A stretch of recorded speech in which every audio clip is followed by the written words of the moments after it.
This is so awkward. Hi there, YouTube. So, this is my first official video that I'll be uploading to this channel, and I'm genuinely so grateful and so happy to be here finally. I've been wanting to create and start my YouTube channel for a long time, and the idea's just kind of sat in the back of my head, and I've never actually taken action to finally start this until now, and so I'm just so grateful to finally be doing this and to be sharing what I want to on this platform and share the words that I have to share with you all and hopefully make a difference here. So with that little introduction out of the way, it wasn't perfect, but it's a start. I wasn't exactly sure what I wanted to talk about first on my channel for my first upload, like to be the first upload on my channel, and so because I figured, oh, it needs to be something impactful, something everyone can relate to, and the perfect topic to talk about. And like I have a lot of ideas set aside for future uploads, and I'm gonna be honest, it was really hard to choose what I wanted to talk about first on here. But then this one thought kept coming into my head, and it kept coming back to me. And it's something that's been sitting in my head for a long time, for longer than I can even admit. And I feel like it's something I need to not only remind myself of more often than I'd like to admit, but also is something I thought maybe other people could relate to and is something that I think other people might need to hear as well. So I wanted to talk about the feeling of not being enough or feeling like you're not good enough, whether that's for specific things in areas in your life or just in general, not feeling good enough. Because I feel like I know how painful that feeling can be. And I also know how many of us carry it around, some of us without even realizing it. And it's something I've personally struggled with for as long as I can even remember. Honestly, I think I started holding on to that belief really early on in my life. Like, I'm talking early as kindergarten, first grade, somewhere around there. Way too young and way too early, if you ask me. And it's not to say that children can't feel that feeling that early on. What I am saying, though, is that people, humans, they shouldn't have to feel like they're not good enough that early on in life. And that's what I mean by that. Nobody should have to feel like that at all, but especially not as young as like 5, 6 years old, maybe even younger.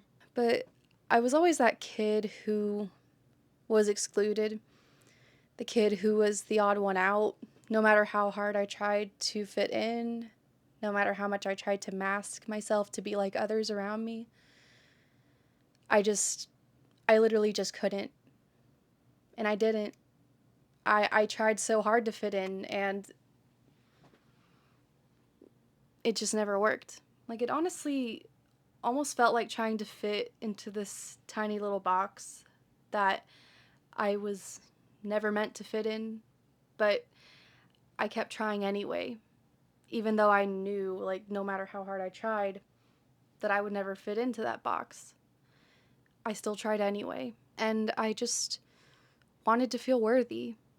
And I didn't even know that that was a word. I didn't know that the feeling I was experiencing could be defined in one word because I was so young. And I genuinely thought that I was alone. Like, I genuinely thought nobody else around me, none of my peers or any of the other students around me could possibly feel the way that I was feeling, because it just seemed to me at the time that I was the only one being excluded. I was the only one being targeted. I was the only one that was being made to feel this way. Like, I knew other kids around me were being bullied, but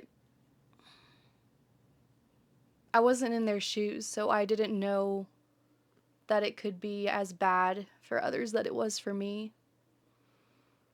So I just felt alone in that feeling for a very long time.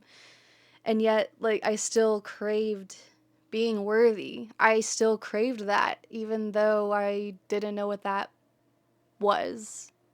I didn't even know that was a thing. Like, for a few personal examples, I was always the kid who was picked last in PE class for whatever sport we were playing. Everybody else would already be picked willingly, and I'd be the only one left, basically. And they would choose me not because they wanted me on their team, but because they basically had no choice. And it was a sucky feeling, I'm not gonna lie. And my other example is when teachers assigned group projects. Oh my god, I hated those. Um, but they'd almost always have to find a partner for me because everybody else would be paired up within seconds after announcing it was a group project, and that, oh, you can pick whoever you want in the class to do the project with. And unless I already had a friend in that class, which I sometimes did and was very grateful for that, genuinely, but if there wasn't, then um,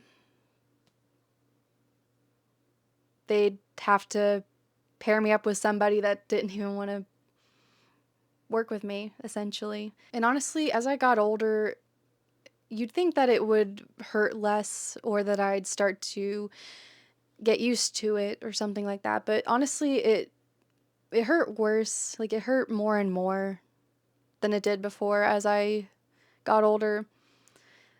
In fact, it got to the point where I had to start asking my teachers if I could just work alone because I was genuinely so tired. I was genuinely tired of never being included in anything or just not feeling good enough to be included in things such as as small as a PE class team or a group project. Like, I was genuinely so tired about it, like, because it hurt so badly. So I had to ask my teachers if I could work alone. And I know how sad that is, or how sad that might sound, but that's what gave me peace at the time, rather than being paired with someone who didn't even want to step foot near me. It it was sad, but something that it's what worked for me at the time, at least. And it may not sound like such a big deal for certain people, especially if you're older. You may think like, "Oh, like it's whatever. That was high school, middle school. It doesn't matter." But at that age, though, feeling like you're not good enough to be chosen for things like that, almost on a daily basis, it can take a huge toll on you. And it's something that I just don't think is talked about enough, of how people that age, like, it's a universal experience, and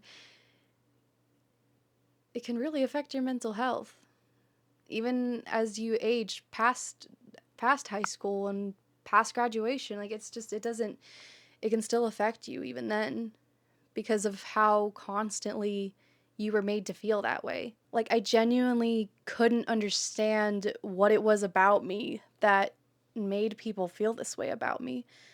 I always did my best to just mind my own business. I didn't know what it was I was doing wrong that made others see me that way and see me as not good enough. Why some people felt the need to tell me I'd never be good enough or never amount to anything. Or even say things like, nobody at school liked me or wanted me here. And I promised myself that if I ever made a YouTube channel, that I'd be honest to my audience. Because I just want to be as authentic and genuine as humanly possible on here.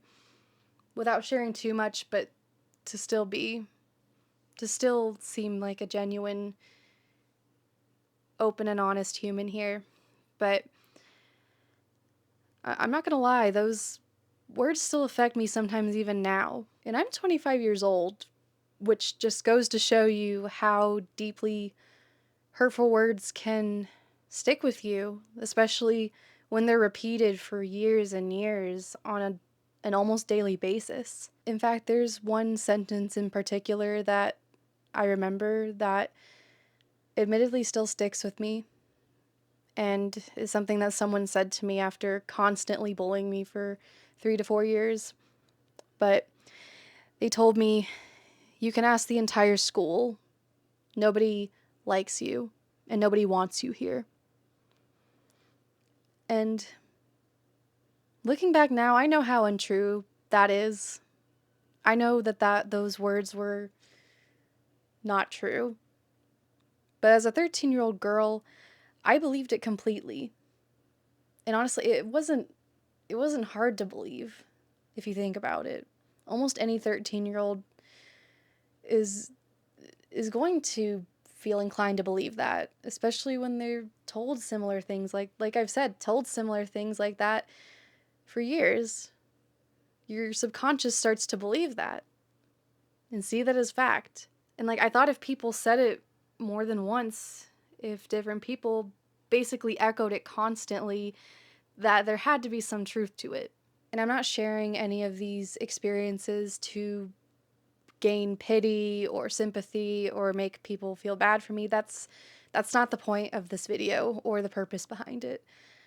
I'm sharing them because I know a lot of you have probably gone through similar experiences to me, or possibly worse, and have been made to feel like you weren't good enough because other people told you that you weren't, or because your experiences slowly convinced you of it. And if that's something you relate to, I just want to quickly say that you are in no way alone in that feeling or those experiences. There are so many people in the world who understand this feeling, and even though it can feel incredibly isolating, I really do promise that you're not alone when it comes to those feelings or those experiences. And I promise you're not the only one who's felt this way. So, with all of that being said, even if you think that you're not good enough, I promise you that you are. I genuinely promise that you are good enough. You do not need to be chosen first in PE class to prove your worth. You don't need everyone to like you, especially people, strangers you don't even know. You don't need to look a certain way, dress a certain way, express yourself a certain way, or in some specific way that you think will make you likable to be considered good enough. Because none of that, at the end of the day, matters. None of that matters. And nothing out there makes you more worthy of being here because you already are. You don't need to do anything or be anybody other than yourself to be considered good enough. You are doing the best that you can with what you have and what you know right now. And sometimes your best can be simply getting out of bed each day. Or sometimes it's just opening your eyes in the morning. And that is still more than enough. You have absolutely nothing to prove to anybody. And if there are people in your life who make you seem like you're not good enough, I promise it has nothing to do with you. It literally doesn't. It says everything about them. Those exact people who tell you that you're not good enough are literally just projecting what they believe about themselves, which is why it only says everything about them, not you. And they think that tearing others down will heal that insecurity, which, spoiler alert, it doesn't. And it never will. Tearing people down is not the way to healing that.